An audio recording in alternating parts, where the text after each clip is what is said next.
Origins of Melter, Horgan. Bruno Horgan is a former competitor of Tony Stark. He becomes the Melter and is considered one of Iron Man's deadliest foes. The Melter is eventually killed by the Scourge of the Underworld. Bruno Horgan was a former competitor to Tony Stark and wanted to get revenge on him after Stark's report showed that Horgan's factory was using inferior materials. The U.S. Army revoked their contract with Horgan and offered Stark to build their tanks. Horgan then accidentally discovered his secret of dissolving iron when one of his electronic testing devices, built of inferior parts, went haywire in his laboratory. The inspection beam began to melt any iron the beam was shining on. Horgan studied the device in his lab, finds the source of its power and manages to fit it into a small, compact unit. Horgan understood that iron was the most important metal on Earth and with his ability to melt iron with ease, would make him the most powerful man in the world. Horgan wanted to humiliate Stark during his first exploit as the Melter. Horgan sabotaged some of the tanks Stark's company built during a demonstration while Tony Stark and some visiting congressmen were present. The tanks broke down right in front of them and Stark realized that every vital point was melted. Stark decided to personally inspect the vital parts of his weapon's components when he was struck from behind by the Melter. The Melter then used his ray to destroy Stark's newest shipment of war materials, to slow up the army's defense effort and to cost Stark a fortune. The Melter decided not to finish Stark as he laid motionless on the floor and actually preferred that he live so he can toy and torment Stark. The Melter breaks into one of Stark's munitions factory and begins to melt the main generators in order to paralyze that factory. Iron Man appears and confronts the Melter. However, the Melter's beam strikes Iron Man's left arm and the armor melted off. Iron Man causes a distraction and is able to escape the Melter's wrath. Stark is in jeopardy of losing his government contracts and his employers do not believe him that this man he calls the Melter is responsible. Stark knows he has to catch the Melter and devises a plan. The Melter would engage Iron Man at one of his power plants and attacks him. However, the Melter's beam has no effect on Iron Man and tries to escape. Out of desperation, the Melter nearly crushes Happy Hogan and Pepper Potts by melting a crane that is holding up a huge boulder. Iron Man grabs the boulder just before it hits them.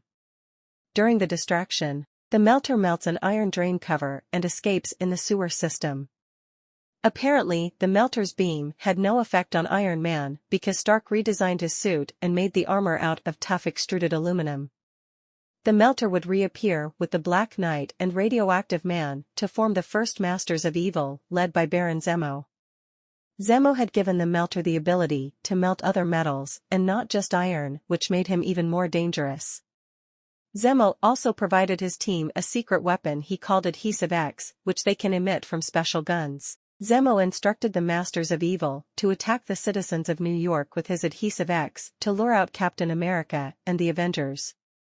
The Avengers manage to find a solution for Zemo's Adhesive X when they contact Paste Pot Pete from prison and informs them he has a super dissolver stored in a warehouse uptown. The Team Brigade helps the Avengers by switching the Adhesive X containers and replacing them with Paste Pot Pete's super dissolver. The Masters of Evil are unaware of this and end up freeing the people they trapped before. Each member of the Masters of Evil are beaten and Iron Man takes down the Melter when he tricks him into melting a fire hydrant and the water blast causes a malfunction to the Melter's beam. Sometime later, Zemo would recruit the Enchantress and the Executioner to free the Melter and Black Knight from prison. Zemo's new group would kidnap Rick Jones, but are eventually defeated by the Avengers and the Melter is sent back to prison. Horgan would escape from prison when he creates a new melting gun from parts from the prison's machine shop. Horgan would dig up an extra costume he had hidden and plans to attack Stark's factory. The Melter manages to kidnap Tony Stark and forces him to redesign his ray gun with Stark's smallest transistors.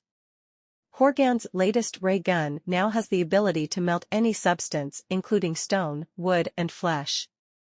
The Melter is defeated when Stark Booby trapped the Melter's new gun and Horgan is once again apprehended by Iron Man and the police. The Crimson Cowl would create a new Masters of Evil consisting of Whirlwind, Melter, Claw, Black Knight and Radioactive Man and devises a plan to destroy the Avengers with a hydrogen bomb. The plan is thwarted when the Black Knight frees the Avengers and they defeat the Masters of Evil. Claw would engineer their escape from prison, and the Masters of Evil would battle the Avengers when they attempt to kidnap Dr. Irwin, who is known for his theories and research on parallel time. The Masters of Evil have the upper hand on the Avengers until they are defeated by the Liberators. The Melter is defeated when the Wasp blasted him in the face. The Melter would encounter Iron Man numerous times after his stint with the Masters of Evil. The Melter would team up with Whiplash and Man-Bull to form the Death Squad. The Deadly Trio planned a small heist at the San Diego Comic Convention to lure Iron Man out so they can smash him. The Black Llama would appear and offer them a globe of golden power if they could destroy Iron Man. The Death Squad agree but are easily dispatched by the Iron Avenger, and the Black Llama escapes. The Melter would reappear sometime later with a redesigned suit and attack Iron Man on the Brooklyn Bridge. Iron Man is heavily damaged and manages to escape when he plunges into the water below. The Melter uses a lighthouse on Long Island's Montauk Point as a secret hideout and demands a ransom of $6 million, or he would use a nuclear weapon on the city. Suddenly Iron Man appears in his old costume and the Melter begins to blast away. The old Iron Man armor is actually a robot and the real Iron Man appears during the distraction. Iron Man punches the Melter and he falls through a window from the lighthouse and plunges into the sea below. The Melter would reappear when Sagittarius and Libra direct a band of villains to pose as defenders to restore the delicate balance of cosmic justice by creating co-equal chaos. Melter alongside Boomerang, Leapfrog, Pecos, Joe the Gorilla, Shocker, and Toad are led by Libra to take over the New York Stock Exchange when they are confronted by Nighthawk. Melter would lay out Nighthawk with a heat blast from his chest harness. The villains steal the Staten Island ferry after they defeat Nighthawk when they are confronted by Valkyrie and her team of defenders. Valkyrie's perception of all the men on the ferry is distorted during a struggle with Joe the Gorilla. She believes all the men on the ferry are trolls and goes ballistic with her enchanted sword, Dragon Fang. Melter is knocked off the ferry and forced to retreat. Weapons and abilities. The Melter originally used a magnetic induction field device that only iron responded to. The iron would melt when the device injected energy at a specific frequency that loosened the binding forces of iron. Horgan is later coerced to redesign his weapon and allowed other materials like wood, stone and even flesh to melt. However, the Melter's beam can only affect one material at a time. The Melter's device had a range of 300 yards and could operate for several hours.